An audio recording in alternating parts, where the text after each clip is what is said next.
High noon. Fluorescent lights hum. Cardiac monitors scream a discordant symphony of death. A former senator lies gasping, acute respiratory failure. 20 elite doctors surround him, sweating, failing. Standard protocols are useless. Time is a ghost, fading fast. The heavy doors swing open.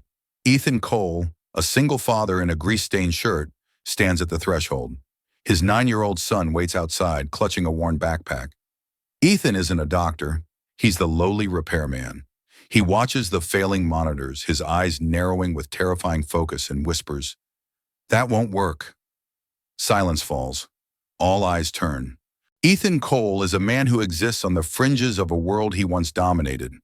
At 41, his face is a map of experiences he'd rather forget. Lines of weariness around his eyes, a jawline set in permanent, quiet resolve. To the world, he is a freelance biomedical equipment technician. The guy you call when the high-end ventilators or the complex imaging arrays start throwing error codes that the hospital staff can't decipher. He is a ghost in the machine, moving through sterile hallways with a toolbox instead of a stethoscope. His current life is small, deliberate, and fiercely protected. It centers entirely around Liam, his 9-year-old son. Liam is a boy of books and quiet observations, a child who lost his mother far too young and learned to read his father's moods like a weather vane. Since his wife Sarah passed away due to a catastrophic yet procedurally correct medical error 6 years ago, Ethan walked away from the front lines of medicine. He had been a brilliant resuscitation specialist in a field hospital, a man who worked in the dirt and the blood, where rules were secondary to the heartbeat. But the rigid corporate structure of modern hospitals broke his spirit. He chose the peace of wires and circuit boards over the heartbreak of patients who became statistics. Ethan's apartment is a testament to his dual life. In one corner, a workbench is cluttered with circuit boards, soldering irons, and dismantled cardiac monitors. In the other, a small dining table is covered with Liam's drawings, sketches of brave knights and mechanical dragons. He had mastered the art of being invisible. He could walk into any hospital in the city, fix a $1 million MRI machine, and walk out without a single person remembering his name. He liked it that way. It was safe. It was controlled. Today was supposed to be a normal Tuesday. Ethan was dropping off a repaired infusion pump at St. Jude's when he saw his neighbor, Mr. Henderson, collapse on his driveway. Mr. Henderson was a widower who often brought Liam home-baked cookies, a man who represented the few remaining threads of community in Ethan's isolated world. Without a word, Ethan had loaded the man into his truck, Liam in the back seat, and raced to the nearest ER.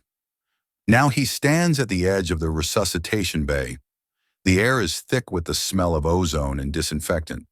The blue team, the hospital's elite, is in total disarray. Dr. Helen Moore is at the center of the storm. She is a woman of immense talent and even greater pressure. This specific patient, Mr. Henderson, is no ordinary citizen. He is a prominent figure, a former senator, and his survival is being treated as a test of the hospital's prestige. The chaos in the room is organized, yet desperate. The nurses are swapping out IV bags with frantic speed. Residents are shouting out blood gas results that seem to defy logic. CO2 is climbing. 75. 80. Why isn't the ventilator clearing it? Helen shouts, her voice straining against the frantic pace of the machines. 20 doctors, residents, and specialists are vibrating with anxiety. They are following the textbook. They are adhering to the latest gold standard protocols. They are doing everything the system taught them to do. But Mr. Henderson's lungs are turning to stone. His oxygen saturation is plummeting. 82. 79. 75. The alarms are screaming, a discordant symphony of mechanical panic. Ethan watches from the shadow of the doorway. He isn't looking at the doctors. He's looking at the waveforms on the screen, the subtle, erratic jaggedness of the pressure-volume loop. He sees a disharmony that the automated alarms aren't designed to catch.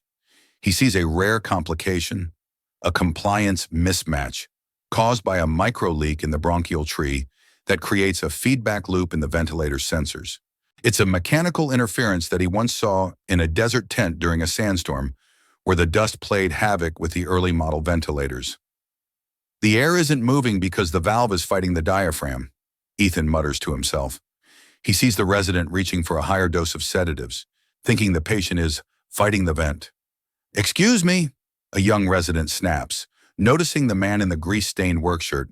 "You shouldn't be in here. This is a sterile zone. Security is on their way." Ethan doesn't move. He looks directly at Dr. Moore. Her eyes are wide with the realization that she is about to lose a patient in front of her entire department. She sees a man who looks like he belongs in a garage, yet his eyes have the terrifying focus of a predator. "I said that won't work," Ethan repeats, his voice louder now, cool, steady, and terrifyingly certain. "You're ventilating a lung that's already trapped in a pleural vacuum. Every breath you force in is just crushing his heart. You're not helping him breathe. You're drowning him in dry air." The room freezes. The frantic movement stops for a heartbeat. In that moment of silence, the only sound is the agonizingly slow thump hiss of the machine that is inadvertently killing the man on the table. The doctors look at the technician as if he has just spoken in tongues. Dr. Helen Moore wipes a bead of sweat from her brow, her gaze locked on this stranger. She recognizes the authority in his voice. It's the kind of tone that only comes from years of staring death in the face and winning. It's a voice that doesn't belong to a repairman. "Who are you?" she asks, her voice sharp but curious. "I used to do this," Ethan replies shortly. He doesn't offer his credentials. He doesn't tell her he was the youngest chief of trauma at a Tier 1 center before he quit. He doesn't tell her he wrote the very algorithms that govern the machines they are using. He doesn't have time for a resume. "He's not credentialed, Dr. Moore. He's the technician. He's the guy who fixes the pumps." A senior surgeon, Dr. Sterling, protests, stepping forward. "Sterling is a man who lives by the hierarchy. Get him out of here before he creates a liability issue. This is highly irregular. If a civilian touches this patient, we lose our accreditation." "Liability?" Ethan scoffs, his eyes flashing with a cold, dormant fire that makes Sterling flinch. "The man is turning blue. In 3 minutes, his brain will be starved of oxygen. Are you worried about the paperwork or the pulse? Look at his jugular. It's distended. That's not just a lung failure. That's a pressure trap. Your machine is trying to pump air into a balloon that's already reached its bursting point." The monitors let out a shrill, continuous wail. The patient's heart rate is dropping. Bradycardia. 45, 42, 40. The standard protocol for this would be an immediate bolus of epinephrine and increased chest compressions. But Ethan knows that would be the final nail in the coffin. Compressions against a trapped pleural vacuum would lead to a total cardiac rupture. "Look at the reflected reflex on the arterial line," Ethan says, pointing a steady finger at the monitor. "It's not a cardiac failure. It's a tension issue. You have a paradoxical movement in the lower lobe. The sensors are misreading the back pressure as airway resistance, so the machine is cutting off the flow prematurely. It's a classic engineering flaw meeting a biological crisis." He proposes a move that isn't in any current manual.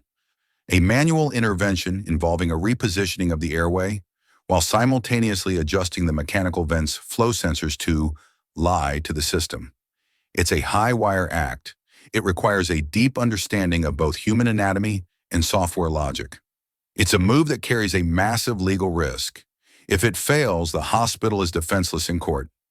"We can't do that," the hospital's legal liaison, a man named Henderson, no relation to the patient, who had been hovering near the door, interjects. "That hasn't been FDA approved for this specific pathology. If we deviate from the established path, the insurance won't cover the malpractice. Dr. Moore, you are treading on dangerous ground." Ethan looks through the glass window of the ER. He sees Liam. The boy is sitting perfectly still, his eyes fixed on his father. Liam knows that look. He remembers seeing it on the day his mother died. A look of powerless rage. Ethan realizes he can't let this happen again.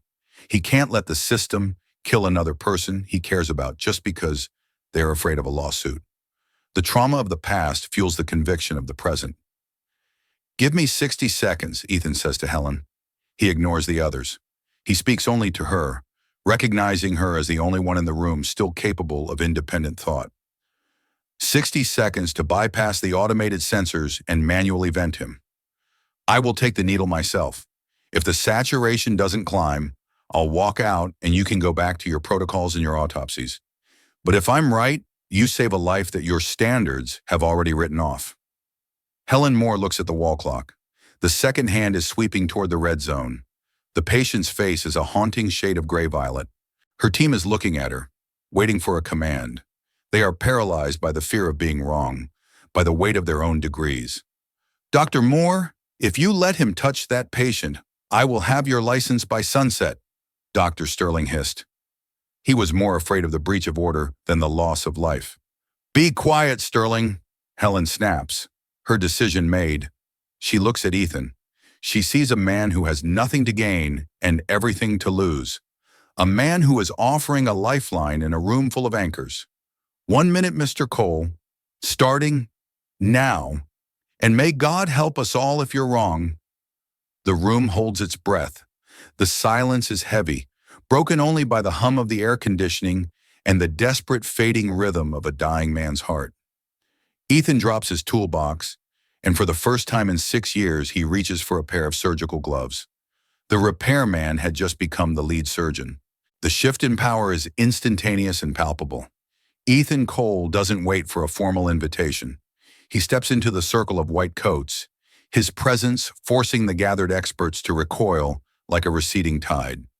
He doesn't look like a doctor, but he moves with the precision of a master clockmaker. I need a manual bag valve mask, now, and someone get me a 14-gauge needle and a 20cc syringe, Ethan commands. His voice isn't a request, it's a force of nature. A needle? For what? He doesn't have a pneumothorax on the x-ray, a resident cries out, holding up a digital tablet. The x-ray is 2 minutes old. In this room, that's ancient history. Reality changes faster than your Wi-Fi can sync, Ethan retorts, his hands already dancing over the ventilator's control panel. He isn't looking at the screen anymore. He's listening to the machine. He begins tapping in overrides, factory-level codes that only a technician who knows the deep-level software would know. He is silencing the alarms, telling the machine to stop thinking and just obey. He blinds the sensors, forcing the machine into a primitive, manual mode. Dr. Moore stands by, her hands hovering near the patient's chest. I need you to sign an emergency authorization, Ethan. If this goes south, the board will have my head. I'm putting my entire career in your grease-stained hands. I'll take full responsibility, Ethan says, his voice flat. He doesn't even look up to sign the tablet she holds out. He scribbles a name that hasn't been on a medical chart in 6 years. And then he dives in. The ER team watches in a mixture of horror and fascination. Ethan isn't using the high-tech sensors. He's using his hands. He's feeling the resistance of the patient's chest wall. He's listening to the subtle click of the valves.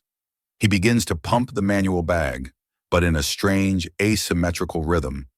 3 short bursts, then a long, agonizing pause. It looks wrong.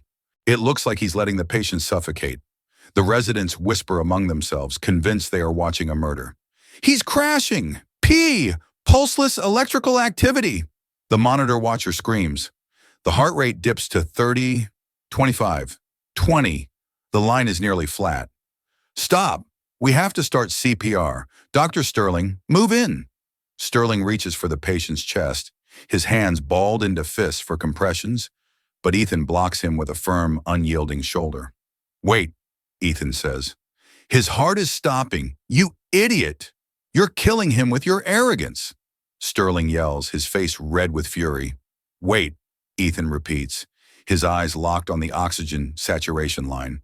He is watching for a rebound effect that only occurs when the internal pressure is perfectly balanced. It's a gamble that only someone who has seen death up close can make. 5 seconds pass. 10. The flat line is almost a certainty. The room is a powder keg of redirected anxiety. The 20 doctors are on the verge of physically pulling Ethan away. The security guards have entered the room, their hands on their tasers. 30 seconds left, Helen whispers, her voice trembling. She looks at the monitors, then at Ethan. Ethan, please. Don't let this be another Sarah. Suddenly a sound, a deep, wet, guttural rattle from the patient's throat. Ethan doesn't flinch. He adjusts the 14-gauge needle he has inserted into a specific, non-traditional point, the fifth intercostal space, mid-axillary, but at an angle that bypasses the standard pleural cavity. A hiss of trapped gas escapes, a sound like a tire slowly deflating, but it's high-pitched and sharp. There it is, Ethan breathes. He pulls back the syringe, and it's filled not with blood, but with a strange, frothy mixture of air and fluid. The monitor chirps. A single healthy QRS complex appears on the EKG, then another, and another. The oxygen saturation, which had been a deathly 65, starts to flicker. 68, 72, 78, 85. The heart rate climbs back to 60. The death rattle had been the sound of life returning. "It's climbing," a nurse whispers, her voice full of awe. "My God, it's climbing. The tension is resolving. He's coming back." Ethan doesn't celebrate. He continues the manual rhythm, his movements calm and hypnotic. He is talking to the patient now, a low murmur that no one else can hear. "Come on, Henderson. Don't let the cookies go to waste. Breathe for me. Just follow the bag." He is coaxing the life back into the man's body, one breath at a time. The room is silent, mesmerized by the intimacy of the moment. By the time the 60 seconds are up, Mr. Henderson's color has shifted from gray to a pale, healthy pink. The blue team stands back, their faces a mask of confusion. They had all the data in the world, all the best equipment, and all the prestige, but they lacked the one thing Ethan had, the courage to see the patient as a person, not a set of rules. "Saturation at 94, the resident announces, his voice cracking. "Sinus rhythm stabilized at 72 beats per minute. Spontaneous respirations are returning." Ethan slowly steps back, his hands shaking slightly from the adrenaline he had suppressed. He re-engages the automated ventilator, but with the new settings he had programmed. Settings that ignore the faulty sensor readings. The machine hums contentedly now, no longer fighting the man it was supposed to save. The ER is silent, but it's a different kind of silence. It's the silence of 20 experts who just realized they were nearly witnesses to a preventable death. They look at Ethan, then at each other, unable to reconcile the man in the work shirt with the miracle they just witnessed. Dr. Sterling quietly leaves the room, unable to meet anyone's gaze. The hierarchy had been dismantled by a toolbox. The frenzy of the resuscitation bay transitions into the steady, quiet hum of a successful save. Mr. Henderson is stabilized and prepped for transfer to the ICU. The nurses move with a renewed sense of purpose, checking vitals and clearing away the debris of the crisis. The tension that had choked the room just minutes ago has evaporated, replaced by a profound sense of relief. Dr. Helen Moore stands near the central desk, watching Ethan Cole. He is at the sink, scrubbing his hands with the same intensity he used to vent the patient's lungs. The grease from his morning repair job is finally washed away, but his hands still look like they've seen a lifetime of labor. He looks tired. More than tired, he looks hollowed out, as if saving a life cost him a part of his own. The ghost in the machine was momentarily visible, and he looked exhausted. Ethan dries his hands and starts to pack his tools back into his heavy black bag. He doesn't look for praise. He doesn't wait for the thank yous that are starting to ripple through the room. He just wants to find Liam and go home to their quiet apartment, away from the smell of hospital bleach. "Ethan," Helen says, walking over to him. She stops a few feet away, her posture less like a chief and more like a colleague. "I've seen a lot of things in this ER. I've seen world-renowned surgeons perform miracles. But what you just did, that wasn't in any textbook I've ever read. You didn't just fix a machine. You fixed a human being by breaking the rules. You did the impossible." "That's the problem, Helen," Ethan says, finally looking at her. His eyes are weary but sharp. "The textbooks are written for the average. This man wasn't average. No one is. When you treat people like data points, you stop seeing the anomalies that actually kill them. You were so busy following the map that you didn't see the cliff right in front of you." A young doctor, the one who had tried to remove Ethan earlier, approaches tentatively. Sir, I have to ask, why did you leave? A man with your hands, your instincts. You should be leading a department, not fixing its machines. You saved a man today that 20 of us gave up on. Ethan zips his bag shut. The clink of metal tools echoes in the quiet room. I left because the system started to care more about the documentation than the heartbeat. I lost my wife to a perfect protocol. She died because no one had the courage to tell the computer it was wrong. They were so busy ticking boxes that they didn't notice she had stopped breathing. I couldn't be a part of a machine that produces orphans. Today wasn't about medicine, it was about humanity. The room goes quiet again. The weight of his words sinks in. Every doctor in that room has felt the squeeze of the system, the endless charts, the billing codes, the fear of litigation that dictates their every move. Ethan had just reminded them of why they had entered medicine in the first place. He was the mirror they didn't want to look into. Dad! Liam is standing at the door. He hasn't crossed the line into the ER, but his presence is a beacon. Ethan's entire demeanor changes. The cold, focused expert vanishes, replaced by a father whose only concern is his son. The armor he wears against the world melts away in an instant. I'm coming, Liam, Ethan says, his voice softening. We saved him, right? Mr. Henderson is going to make more cookies? Liam asks, his eyes searching his father's. We did, Ethan says, ruffling the boy's hair. He's going to be just fine. We just had to fix a few loose wires. Helen steps forward, her voice filled with a new kind of respect. Ethan, wait. We're going to have an internal review of this case. Your input, it's vital. We need to rewrite the protocol for plural traps based on what you did today. And honestly, I want you to come back, not as a technician. We need someone who isn't afraid to break the rules when the rules are broken. We need a human override. We need you to teach these kids how to see the patient again. Ethan looks at the hospital, the white walls, the bright lights, the labyrinth of bureaucracy. He looks at Liam, who is waiting for him with a backpack full of hope. I'll think about it, Ethan says, his voice reflecting a slight crack in his resolve. But only if my son likes the cafeteria food, and only if I can keep my toolbox. It reminds me of what's real. He walks out into the bright afternoon sun, leaving 20 stunned doctors in his wake.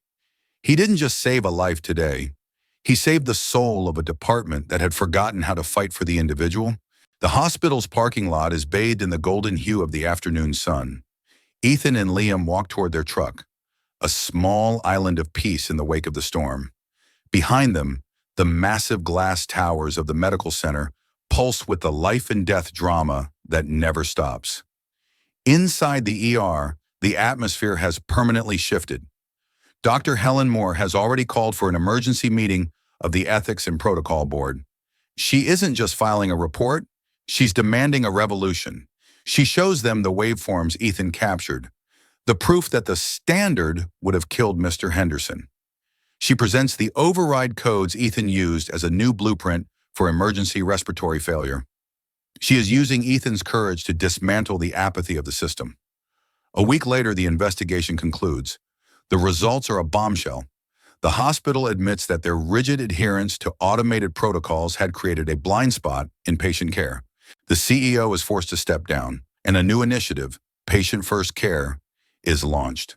Mr. Henderson, now fully awake and recovering in the ICU, has requested to meet the man with the toolbox. Ethan is invited back. Not as a defendant, but as a consultant. He agrees, but on his own terms. His priority is always the patient, and his schedule is always dictated by Liam's school hours. He becomes the safety advisor, a man who walks the floors looking for the gaps in the system that the computers can't see. He becomes the legendary single dad tech who can fix anything from a broken ventilator to a broken heart. He bridges the gap between the machine and the soul. He sits in the ICU with Mr. Henderson, who is holding his hand. The former senator looks frail, but his eyes are clear. They told me 20 doctors gave up, the man whispers, his voice still raspy. Weksha, why didn't you? Why did you risk everything for an old man? Ethan looks out the window, where Liam is playing with a handheld game in the waiting room. Because someone has to be the one who doesn't look at the clock, Ethan says. Someone has to be the one who stays until the breath comes back. And because Liam really likes those cookies, you're part of our family now, whether you like it or not. The story of Ethan Cole spreads through the medical community like wildfire. It becomes a case study in courage, a reminder that expertise without empathy is just a machine. He is no longer the ghost in the machine. He is the man who mastered it. His name becomes synonymous with a new kind of medicine, one that isn't afraid of the gray areas. As the sun sets over the city, Ethan and Liam drive home. The truck is quiet, filled with the comfortable silence of two people who understand each other perfectly. Ethan knows the road ahead will be difficult. The system is slow to change, and there will always be those who prefer the safety of the rules. But he isn't afraid anymore. He has found a way to honor Sarah by saving others from her fate. He has found his way back, not to the industry of medicine, but to the art of saving lives. He is a father, a technician, and a hero, not in that order, but all at once. And as Liam falls asleep against the window, dreaming of mechanical dragons and brave knights, Ethan realizes that the impossible isn't a miracle. It's just what happens when a human being refuses to let the rules stand in the way of a heartbeat. Life is the only protocol that matters. If you believe stories like this deserve to be told, leave a comment and subscribe. Courage saves lives when rules fall short.